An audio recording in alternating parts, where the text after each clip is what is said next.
Typically in Dungeons & Dragons, your actions are overlooked by the gods and deities. Until now. Today we're looking at the Mythical Odysseys of Theros Piety system.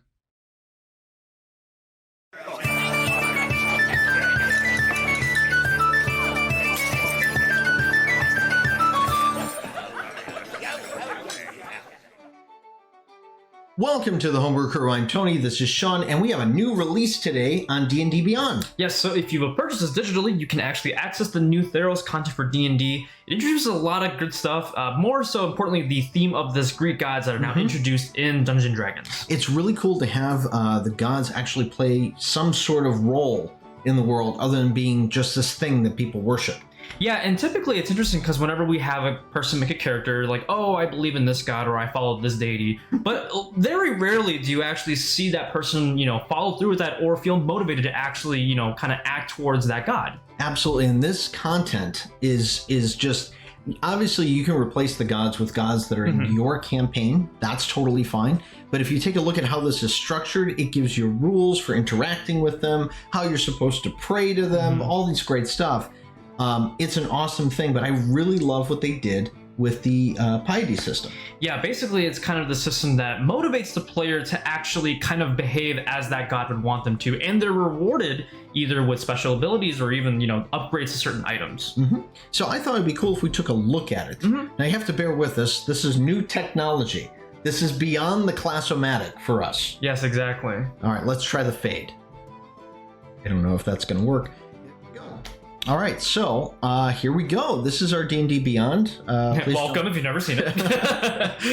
This is an awesome thing. Not only do you get new races in here, because you got the Leonin and the Satyrs, right? Yeah. They put in the Centaur, the Minotaur, and the Triton in here.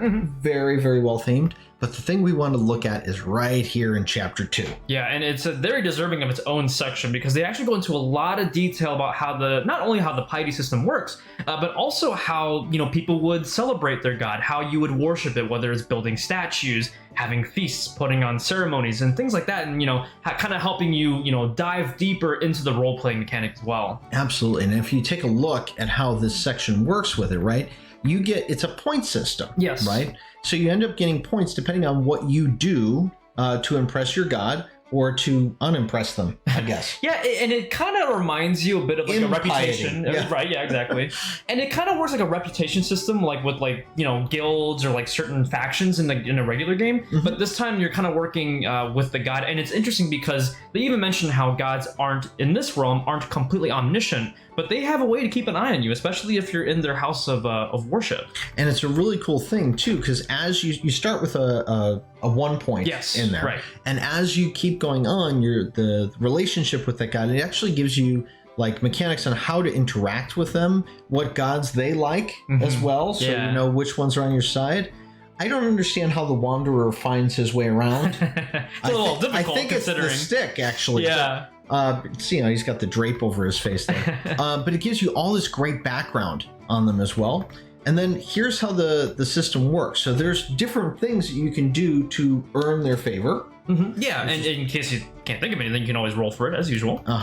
And then here's how it goes. So when you earn piety with them, depending on how much you have, you get different traits and different abilities based on worshiping that god. Yeah, exactly. So you can lose and gain points, and it is kind of up to the DM to kind of keep an eye out because, if you have 5 or 6, 7 players, they may all choose different gods. So be sure that you're kind of keeping track as to who's kind of worshiping what and what your players are doing, because they're going to want to, try and get these points and try and, get favors with their gods. See, and I really like that it forces people to actually care about what god they pick. Yeah. Because that's something that I feel like in our campaigns is something that's quite lacking. Absolutely. It's not there. And there are so many gods. Like if we look at, we can go very quick through here, but look at all these.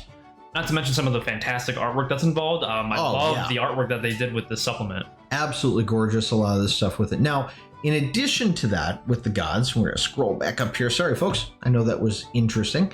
But in addition to the stuff with the gods, as you're earning piety with them, you also, there are these epic weapons that exist. Yes.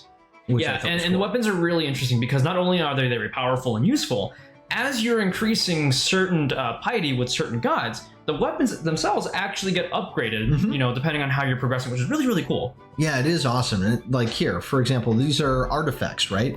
And here's this awesome looking hammer. That's kind of cool. But you can see here that when your piety level is higher, you're getting additional minor and major benefits to that weapon. Now, obviously, you can roll on these on a table. Those are all in the DM's guide like that if you want to do that. But some of these things are just vicious, man. Yeah, I've never seen a Biden before. Yeah, I know. I might vote for Biden. Right, exactly. He looks pretty good.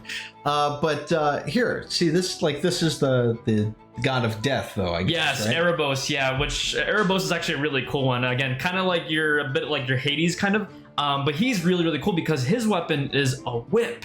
Yeah, not only that, look at this. Additionally, when you make an attack with the whip on your turn, you can increase the range of the attack to 300 feet. That's most people's grid map, so that is pretty ridiculous. That is double my grid maps. Yeah, that's like exactly. way out there. But it's really cool because you can end up using, there's Circle of Death. You can end up using Circle of Death or Dominate Monster from the whip without spending a spell slot, which is really cool. And then, yeah, it's just this awesomely themed whole thing. Like, I love it. Yeah, and it's important to note that, you know, even though this system is created for Theros, feel free to use a piety system in a homebrew campaign. If you have your own set of gods, or if players have their own sets of gods, it's actually pretty easy to implement this into anything that has deities. Sure, and you don't need to have like 37 gods. Right, exactly. Like Theros is you know, there's a lot. There's not 37, but there are a lot. Yeah.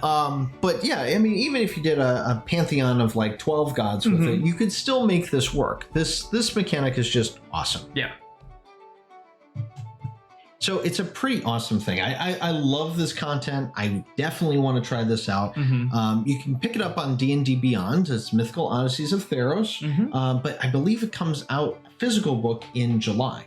Yeah, so if you are waiting for that physical book, do sure to wait out for that. But if you're able to pick this one up, there's a lot of really good things that you can take. And it's interesting, it's really a lot of supplemental stuff that you can, you know, implement into a campaign, which is really good for you homebrewers out there. Yeah. Because it gives a lot of inspiration and ideas for how you can expand further on your campaign. There's actually a lot of things you can kind of just take and kind of plop in there. You know, all this talk about gods has me thinking.